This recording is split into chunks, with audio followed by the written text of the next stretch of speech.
नमस्कार। स्वागत है आपका एक्सरसाइज एक्सप्लेन्ड पे। इस वीडियो में हम बनाएंगे सवाल नंबर 9, 10 और 11 exercise 3B machines ICC 10th physics. जो पिछले सवाल हैं उनको मैंने पिछले वीडियोस पे सॉल्व करा है, उनका लिंक आपको डिस्क्रिप्शन पे मिल जाएगा। अगर वीडियो पसंद आए तो अपने दोस्तों के साथ शेयर ज़रूर कीजिएगा और चैनल को सब्सक्राइब करना मत भूलिएगा। तो शुरू करते हैं 9th क्वेश्चन के साथ। Figure shows a block and tackle system of pulleys used to lift a load. तो यहाँ पर आप देख सकते हैं नीचे एक लोड है जिसको उठाने के लिए ब्लॉक एंड टैकल सिस्टम का इस्तेमाल किया जा रहा है। How many strands of tackle are supporting the load. तो इसके लिए हम क्या करेंगे, हम एक एक करके सबको मार्क करेंगे। अब देखिए जो सिस्टम है अपनी पुली नंबर 2 के नीचे से शुरू हो रही है, फिर पुली नंबर 3 के चारों ओर घूमकर फिर ये ऊपर जा रही है। तो यहाँ पर जो है एक टेंशन लगेगा, तो ये हो गया एक। अब इसके बाद जो है ये पुली नंबर 3 से घूम के पुली नंबर 2 की ओर जा रही है, मतलब यहाँ पर और एक टेंशन लगेगा, तो ये होगी हमारी 2। फिर पुली नंबर 2 से घूमकर पुली नंबर 4 की ओर जा रही है, तो यहाँ पर जो है हमारी और एक लगेगी टेंशन, तो ये होगी तीसरी वाली। फिर यहाँ से पुली नंबर 4 की ओर घूमकर देखिए पुली नंबर 1 की ओर जा रही है, तो यहाँ पर और एक टेंशन लगेगी, तो ये होगी हमारी चौथी टेंशन। अब यहाँ पर और एक टेंशन लगेगा, लेकिन उस टेंशन को हमें जोड़ना नहीं है, वो है हमारा एफर्ट के लिए और एक टेंशन यहाँ पर लगेगा। लेकिन याद रखिएगा ये जो टेंशन है इसको हम काउंट नहीं करेंगे। तो यहाँ पर अगर हम आ जाए अपने सवाल पे, दिया गया how many strands of tackle are supporting the load. तो जितने भी यहाँ पर रस्सी हैं उतने ही होंगे, तो यहाँ पर मैंने यहाँ पर सीधा सीधा लिख देना है answer 4। Draw arrows to represent tension in each strand. तो हमारा ए पार्ट और बी पार्ट हो गया, एरोज यहाँ पे ऑलरेडी लगे हुए हैं। What is the mechanical advantage of the system. तो आगे बढ़ने से पहले, क्योंकि ये चार पुलिस का सिस्टम है, तो यहाँ पर जो है मैंने सीधा सीधा लिख लेना है वेलोसिटी रेशियो जो है ये 4 के बराबर होगा। तो इसके साथ अभी आगे आगे बढ़ते हैं, मैकेनिकल एडवांटेज निकालते हैं। What is the mechanical advantage of the system. तो मैकेनिकल एडवांटेज का जो अपना फार्मूला होता है वो होता है mechanical advantage is equal to load divided by effort.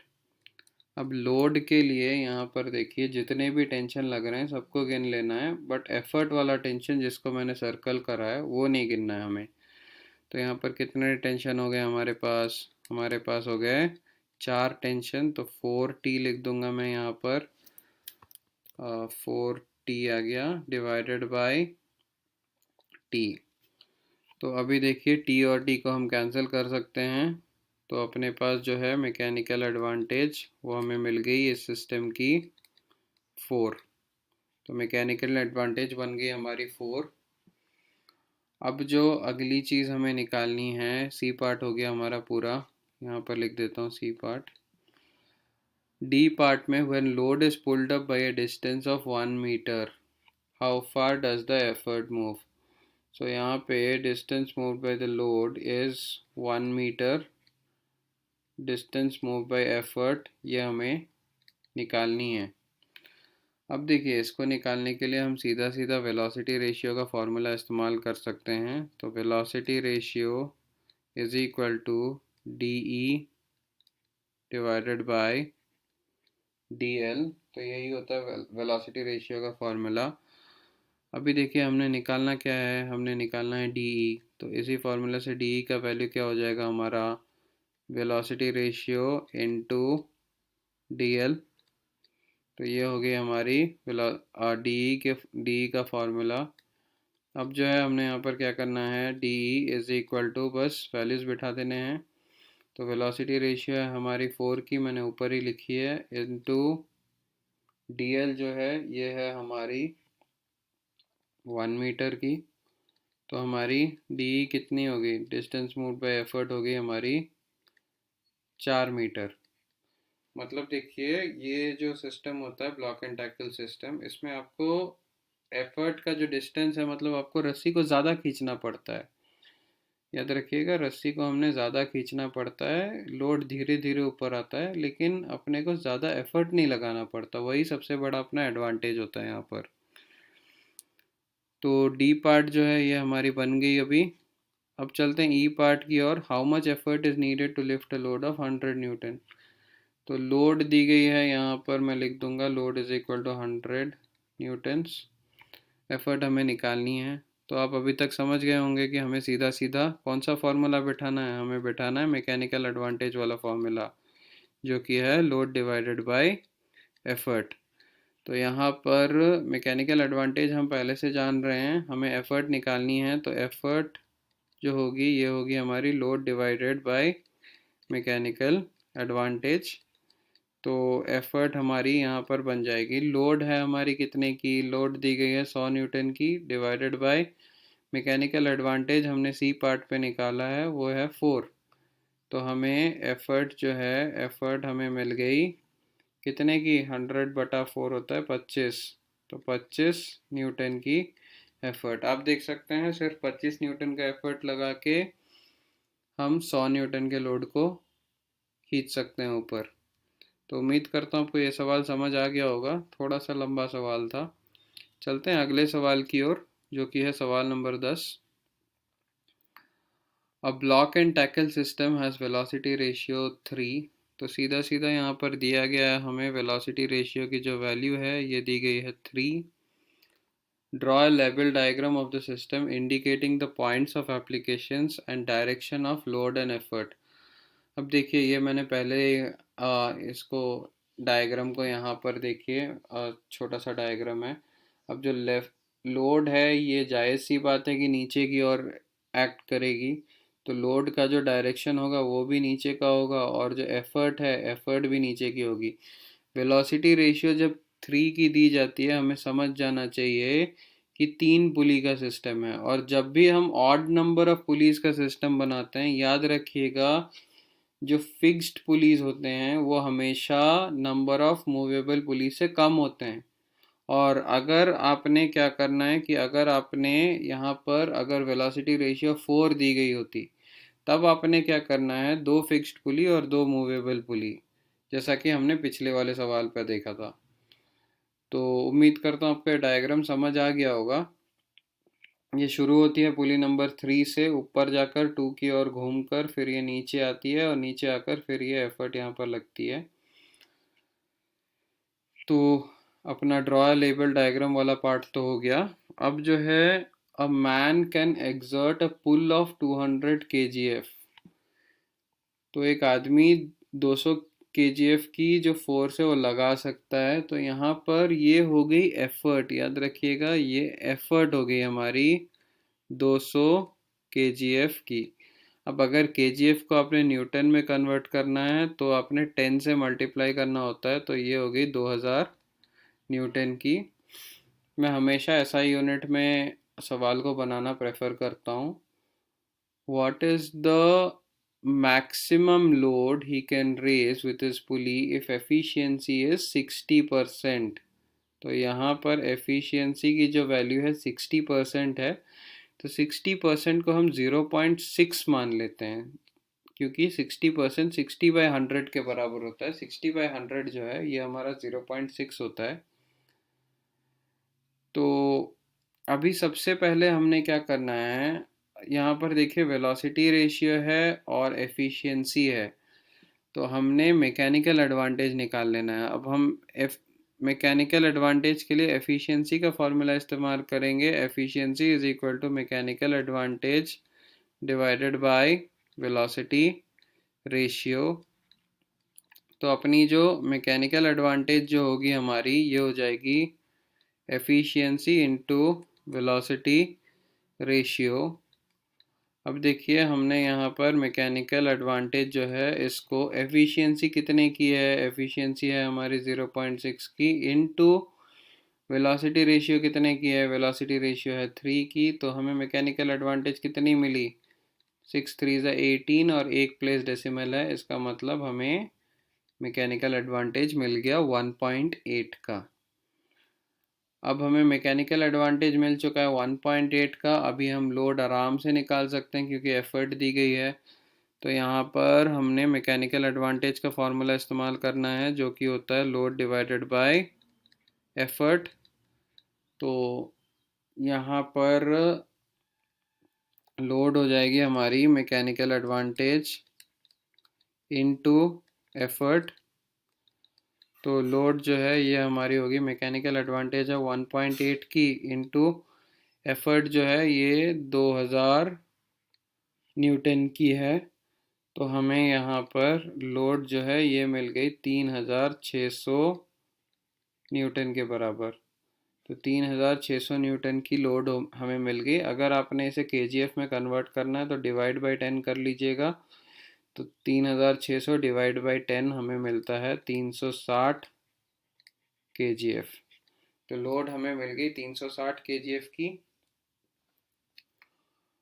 तो इसी के साथ हमारा ए पार्ट सॉल्व हो जाता है। अब बी पार्ट की ओर चलते हैं। If the effort and moves a distance of 60 centimetre. तो यहाँ पर देखिए डी ई का वैल्यू जो है ये दिया गया है 60 सेंटीमीटर का। अब सेंटीमीटर को मीटर में कन्वर्ट कर लेंगे तो 0.6 मीटर हो जाएगा। वैसे ज़रूरी नहीं है कि आप मीटर में कन्वर्ट करें। What distance does the load move. तो हमें डी एल की वैल्यू निकालनी है यहाँ पर। तो यहाँ पर D L is equal to question mark में लिख देता हूँ। तो अभी देखिए हम वेलोसिटी रेशियो का फॉर्मूला इस्तेमाल करेंगे। वेलोसिटी रेशियो जो होती है हमारी ये होती है D E divided by D L. तो डी एल जो है ये हमें निकालनी है। तो D L will be equal to D E divided by velocity ratio. अब हमने बस सब्स्टिट्यूट करना है। डी एल जो है ये हो जाएगी हमारी डी ई जो है डी ई दी गई है हमें 0.6 मीटर की, 0.6 डिवाइडेड बाय वेलोसिटी रेशियो जो है वो हमारी 3 की है। तो अभी जो है हमने यहाँ पर क्या करना है, हमने multiply numerator and denominator by 10 कर लेना है। तो हमें यहाँ पर डी एल की जो वैल्यू है ये हमें मिल जाएगी 6 डिवाइडेड बाय 30। कैंसिल करेंगे तो हमें मिलेगी 1 डिवाइडेड बाय 5। अब 1 को 5 से डिवाइड करेंगे तो हमें डी एल की जो वैल्यू है ये हमें मिल जाएगी 0.2 मीटर की, या फिर आप इसे 20 सेंटीमीटर भी लिख सकते हैं। तो यहाँ पर डी एल की वैल्यू हमें मिल गई 0.2 मीटर या फिर 20 सेंटीमीटर की। मीटर को जब हम सेंटीमीटर में कन्वर्ट करते हैं तो 100 से मल्टीप्लाई करते हैं। तो उम्मीद करता हूँ आपको ये सवाल समझ आ गया होगा। चलते हैं अगले सवाल की ओर, जो कि इस एक्सरसाइज का आखिरी सवाल रहने वाला है। You are given 4 pulleys and 3 strings. अब देखिए जब भी आपको स्ट्रिंग्स मतलब रस्सी अगर एक से ज़्यादा दी गई है तो आपको ये समझ लेना है कि आपका जो है वन फिक्स्ड और बाकी मूवेबल पुली का सिस्टम है। याद रखिएगा ये बात, वन फिक्स्ड और बाकी मूवेबल पुलीज का सिस्टम है। तो यहाँ पर 4 पुलीज एंड 3 स्ट्रिंग्स दी गई है। अब इसी के लिए ड्रॉ नीड लेवल diagram and use them so as to obtain a maximum mechanical advantage. अब देखिए ये जो है ये हमारा क्वेश्चन का दूसरा ट्रिक है। मैक्सिमम मैकेनिकल एडवांटेज जो है ये हमारी हमेशा कब आती है, ये हमारी हमेशा आती है जब हम one fixed pulley and other movable pulleys इस्तेमाल करते हैं। In your diagram, mark the directions of load, effort, tension in each strand. तो आप देख सकते हैं कि मैंने टेक्स्ट बुक से ये वाली डायग्राम जो है ये निकाल ली है। यहाँ पर 4 पुली हैं ए बी सी और डी। अब देखिए 3 स्ट्रिंग है। जो पहला रस्सी है वो ऊपर से रिजिड सपोर्ट से आता है, ए की ओर घूमकर फिर बी पे ख़त्म हो जाता है। जो दूसरा है ये अपना यहाँ से शुरू होता है रिजिड सपोर्ट से, बी की ओर घूमकर फिर सी पर ख़त्म हो जाता है। जो तीसरी रस्सी है ये ऊपर से आकर सी की ओर घूमकर फिर ये डी की ओर घूमकर फिर नीचे एफर्ट की ओर ऑपोजिट में लग जाती है। तो ये जो है ये हमारी यहाँ पर सिस्टम बन गई पूरी की पूरी।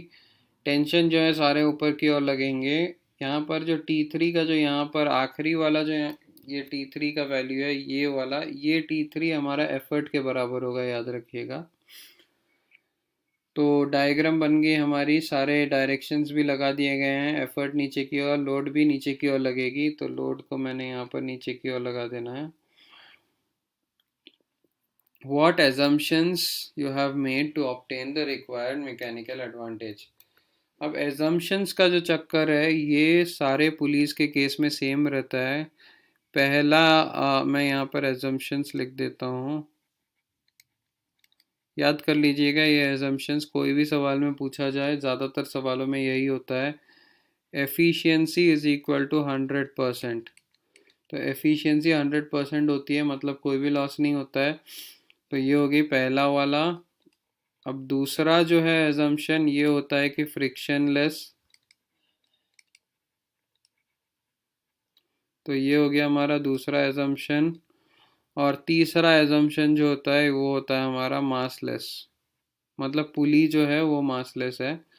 तो ये तीन चीज़ें याद रख लीजिएगा, ज़्यादातर सवालों में यही होता है। अगर एफिशिएंसी दिया गया नहीं है तो एफिशिएंसी हम उसको 100% मान कर ही सवाल को बनाते हैं। अब देखिए इस चीज़ को प्रूव करने के लिए मैं एक छोटा सा स्टेप लिख दूंगा। जो mechanical advantage one fixed pulley and other movable pulleys के लिए जो फॉर्मूला है वो है अपना mechanical advantage M A is equal to 2⁴n। तो 2⁴n में जो n होती है, ये n होती है नंबर ऑफ मूवेबल पुलिस। तो यहाँ पर 2⁻³ आ जाएगा। तो 2⁻³ कितना होता है? 2⁻³ 8 के बराबर होता है। यहाँ पर आप देख सकते हैं कि मैकेनिकल एडवांटेज सवाल में भी 8 की दी गई थी। तो उम्मीद करता हूँ आपको ये वीडियो पसंद आया होगा। अपने दोस्तों के साथ शेयर ज़रूर कीजिएगा और चैनल को सब्सक्राइब करना मत भूलिएगा। तो इसी के साथ जो है अपना ये वाला चैप्टर ख़त्म होता है, मशीन्स का चैप्टर। तो मिलते हैं किसी अगले वीडियो पे, तब तक के लिए धन्यवाद।